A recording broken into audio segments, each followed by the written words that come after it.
Hello world, this is Badassatron bringing you Lego Bastion. I'm gonna say right now my experience playing Overwatch is effectively little to none. But for the maybe 10 minutes I did play it, a character I really liked was Bastion. Just the idea of a robot turning into a turret was enough to inspire me to make a transformer. And so I made this guy. Turning him to the side, you can kind of see he's a little bit of a mess. He's a little bit of a mess back here. You can very obviously see a bunch of kibble, like this is definitely his head.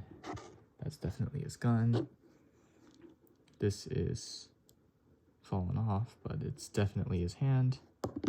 And it doesn't really hide that well from the front either. But overall, I think this is a fairly accurate turret mode.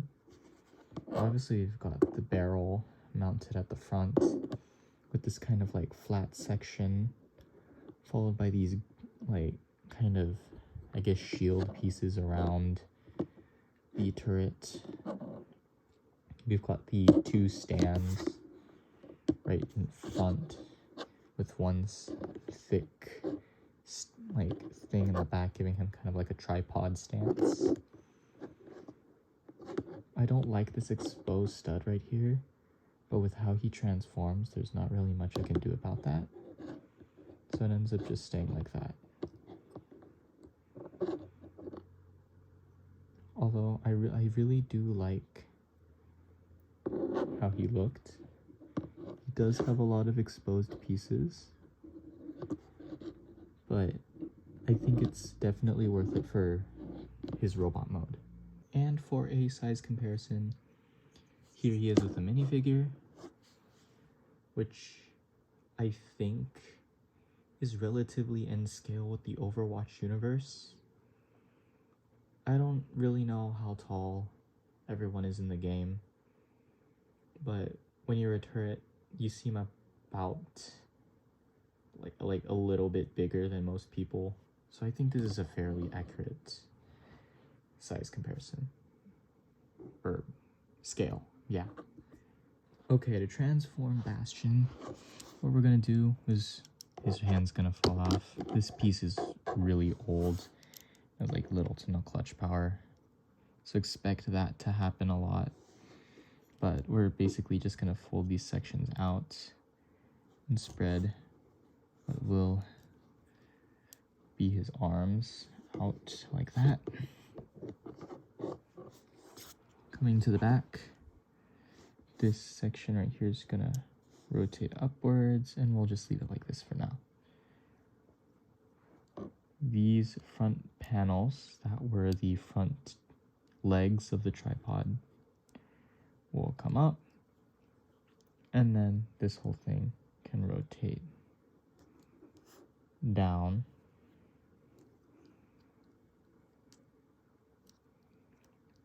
And you can straighten that. This back piece will rotate around and line up with this section here. These armor pieces will come down and give enough clearance for this assembly to rotate. And then we can bring them back up to be shoulder pads.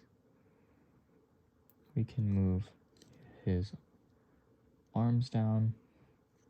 Finally, we can take the turret on the back, rotate it sideways, rotate it up, get him standing, put the camera back, and he will fall.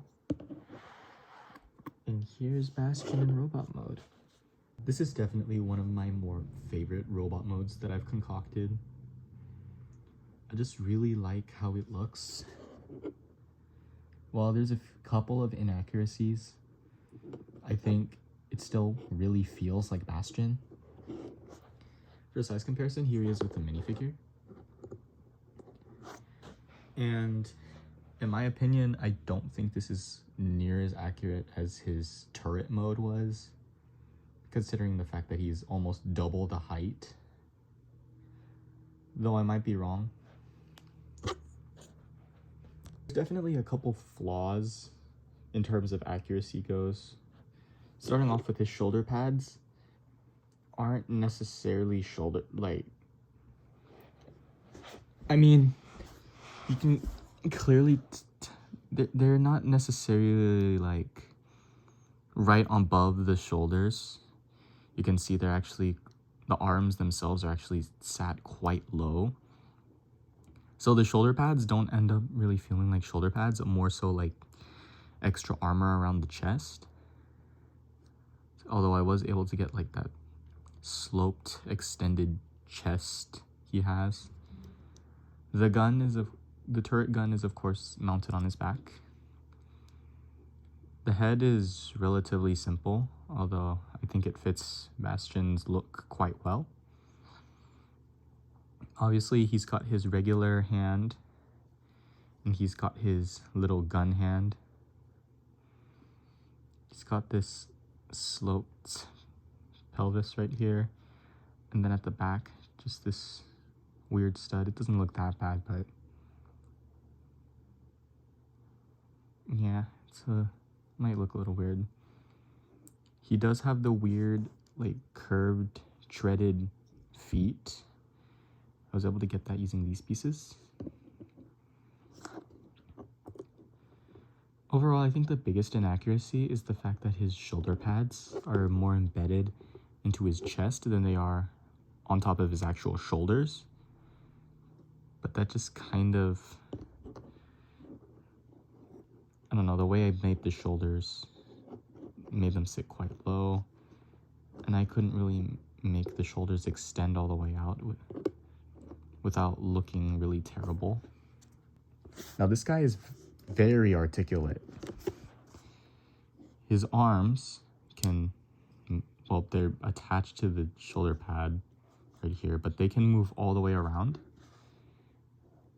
and outward. He kind of has this like double joint where his elbow is at. He can move forward and back. Although, because of how old my pieces are, it's kind of loose. And we basically have the same amount of articulation on this side, except instead of a hand, he has a gun. He does have ankle pivot, and he can rotate his feet outwards and inwards. He can move forward and back, so you could give him that digitigrade look he has. Speaking of which, he kind of has like a double joint here where he can move forward. He can move his leg forward at the hip and then even further along this joint right there. I think the least articulate part of this guy is his head, which can technically move left and right, but his shoulder pads kind of limit that. So you kind of have to like angle them really straight in order for him to kind of look sideways. And that might mess up how the chest looks a little bit. And he can technically rotate at the waist, but it's a little bit limited due to this like cheese slope right here. So you can, if it'll work, if you can like shift it down and then rotate it to give him some hips. But it does leave a little bit of a gap. Overall, I think this is one of my favorite mocks due to just how articulate the robot mode is. You can get him into quite a bit of poses. The turret mode is fine. I wouldn't say this guy is like a transformer. I would say this guy's more so of just a robot its only reason of transforming is to be game accurate. But that's all I have to say about this guy, so I'll see you all in the next one.